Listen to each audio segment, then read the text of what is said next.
Hello and welcome back to the channel. On today's tutorial I'm going to be sharing with you how to make a customized corset cup with bust caging. So if this is something you like, please don't forget to hit on the subscribe button, give this video a thumbs up. So let's dive right into today's video. So before making this, we are going to use our basic pattern to cut this out.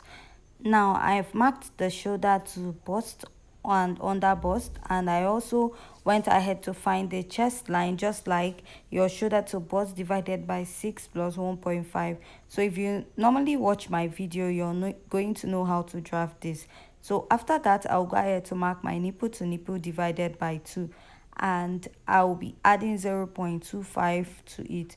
So my nipple to nipple is 7 divided by 2. I have 3.5, and then I'll go ahead to add 0.25 at that point. Now I'll go ahead to connect, drawing a straight line. And now if you measure what you have, you're going to have your bust span divided by 2 plus 0.25. So next you're going to get your bust radius. My bust radius is 3 inches. So your bust radius is the distance between your bust and your under bust, and you're going to go ahead to mark this all the way round, and you're going to draw a circle with that. You can go ahead and use your compass to draw it out, or you can use your free hand to also do that. So after you're done doing that, the next step you want to take is to go ahead to mark your dart intake. So remember we added 0.25. So for that, when we are marking our dart, I'll be using 1.25 inches on each side. That is my normal dart intake is 1 inch, but I added 0.25 to that. So I'll go ahead to place my French curve and I'll draw this out. Now from your chest line, you're going to decide where you want your cup to stop. So I'm going to mark 1.5 inches from that part, and you're going to go ahead, come out by ½ inch on the side of your bust, and you're going to go ahead to connect it all the way down this way. So after you're done connecting, you're also going to connect at the upper part of your pattern this way, and then from that point you're going to connect from the center down to the part you have going towards your armhole. So I'll use my marker to draw this out to make it more visible. So coming to the bust line, I'll come down by 0.25 inches and also mark at the upper part. So 0.25 inches at both sides will give you 2.5. So most times when you're drafting your corset pattern at the armhole or chest line, you will come down by ½ inch. So that intake there will take care of that. So moving to this side, I'll go ahead to mark ½ inch just like I did on the other side, and I'll go ahead to connect. After I'm done connecting, I'm just going to go ahead to outline this to make it more visible.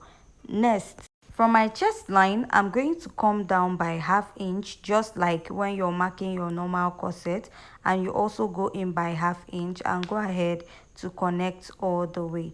So what I'll do next is to go ahead to mark that 0.25 inches, and I'll connect it to my cup this way.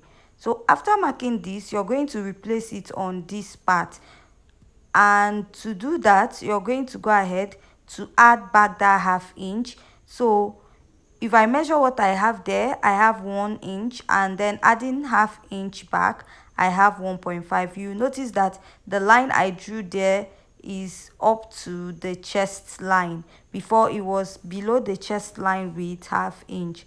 And after that, I'll go ahead to connect. So this is my cup pattern, and I'll go ahead to cut this out.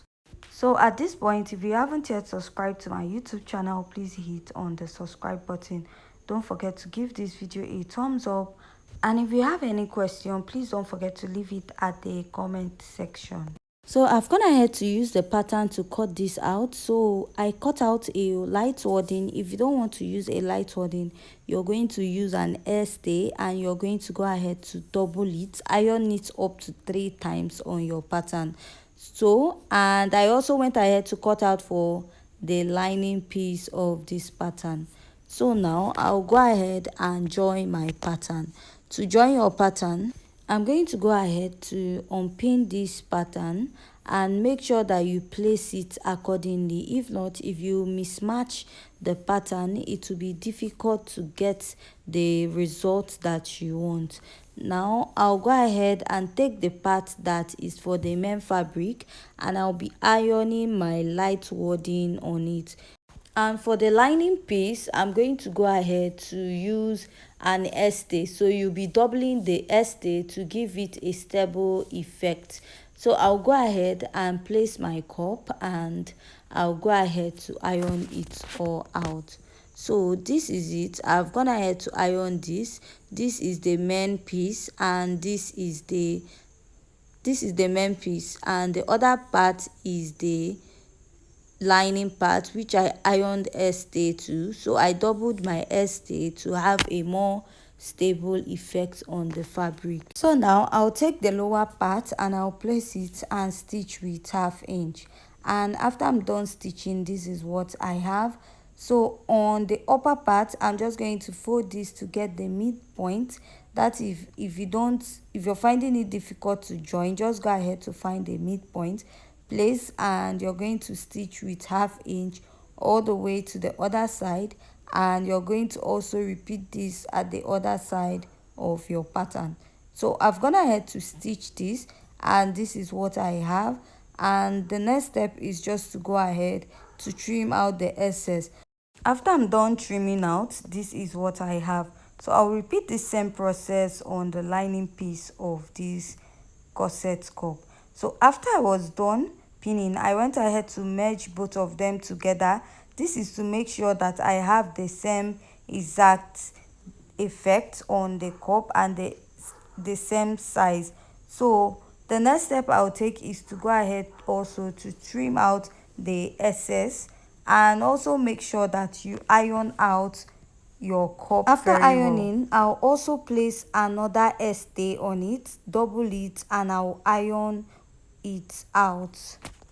So after I'm done ironing, this is what I have. So as you can see, it's sitting very well. So now it's time to mark out the lines for our boning channels.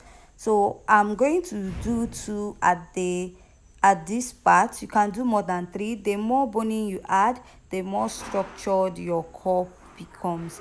So I'm just going to go ahead to mark out all the parts, and when you're marking it out, make sure that you have about 1/2 inch all the way around. This will enable you join your cup back to the dress or fold it up. So now let's start boning our cup. So the first step is to go ahead to stitch on this line. So I'm just going to go ahead to stitch, but if you notice that in the boning there's a plastic in between it, you can go ahead to remove it. That way you have more curve on your cup. But if you can't achieve that because pulling it out is difficult, go ahead and stitch on your cup. So you notice there's this very tiny line at the side. You're going to go ahead and you're going to stitch up your cup following that effect, and you're going to stop at those lines. So I've gone ahead to stitch this first part. So sorry, my stitch is not that straight. I was actually rushing when I was doing this video. So as you can see, the cup is still having that effect. So the next step is to go ahead to stitch the second part this way.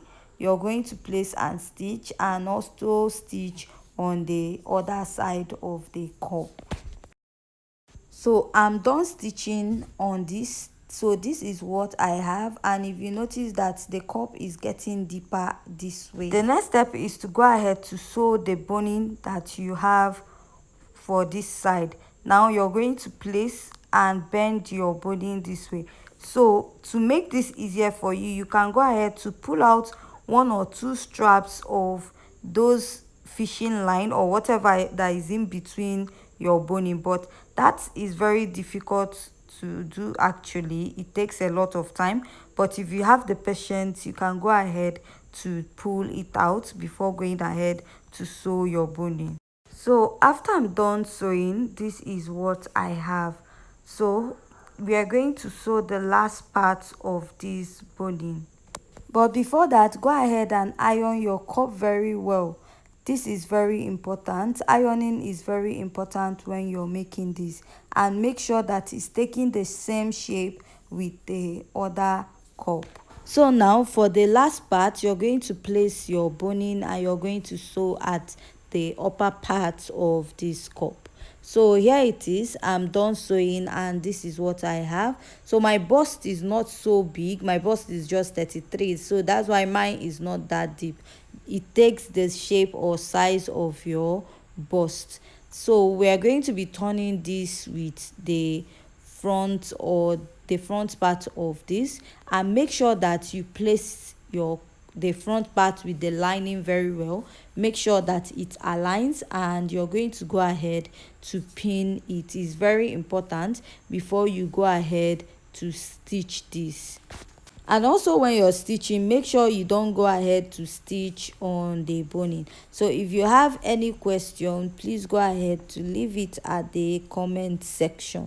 So to stitch your cup, you're going to go ahead to stitch it with 1/2 inch. That is immediately after the boning on top. Go ahead to stitch it, and I'll go ahead to notch it and turn it to the right side after I'm done sewing.